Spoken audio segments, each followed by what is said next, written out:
Tonight, we have a major breakthrough in a cold case murder of a mother of 6 children. Phoenix police arresting the man that they say killed Sarah Carr in her home 26 years ago. Good evening, everyone, and thanks so much for joining us. For 12 News at 10, Mark Curtis has the night off. 12 News journalist Bianca Bono is joining us live in studio tonight. And Bianca, you spoke with some of her family members, and how are they processing all of this? Yeah, Caribe, Sarah Carr left behind 6 children and a big family, and they never knew if they would ever see justice. Today, they tell me they feel like a weight has been lifted off their family's shoulders, and they can finally move forward together. Obviously, I don't have memories, I have pictures. For Garrett Miller, these pictures are worth so much more than 1,000 words. A lot of the pictures are my older siblings, and the way she's looking at them, you can see it's just like a true motherly love. I think she would have probably been the best mom.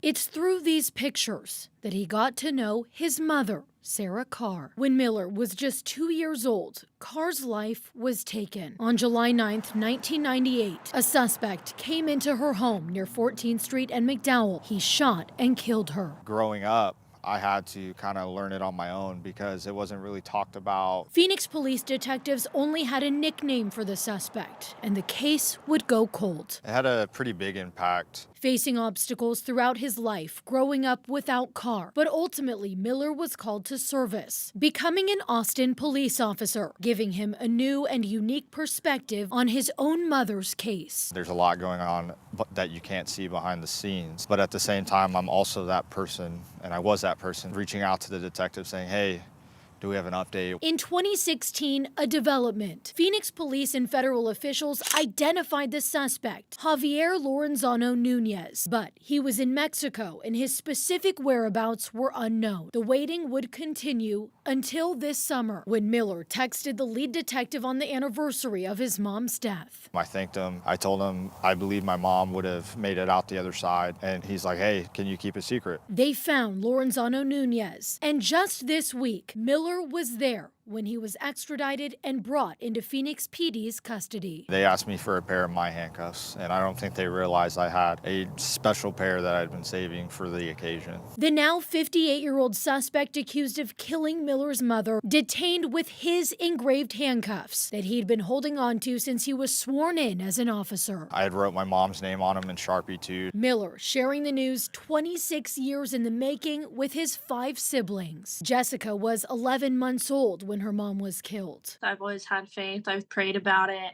all throughout my life, but I really never thought we would see the day. Their brother Alex was adopted and found out about what happened to his mom just last year. The person who took her away from, all of our kids, not just myself, and prevented us from maybe, starting this new relationship in life won't be out there anymore. As Miller stands at his mother's gravesite alongside his aunt, a weight has been lifted off his family's shoulders. Finally, we did it, and we did it for my mom. A 26-year-long chapter finally closed, and his family is ready for the next. I think what's next for us is we all get together and truly have a celebration of our mom's life. And making this even more emotional, both Sarah Carr's mother and father have been waiting for justice for their daughter every day. Carr's family members tell me they were not sure if they would ever see an arrest, but are so thankful that they did. We're live in studio tonight. Bianca Bono, 12 News. Yeah, it's incredible, Bianca. Bittersweet moment for them. Thank you so much.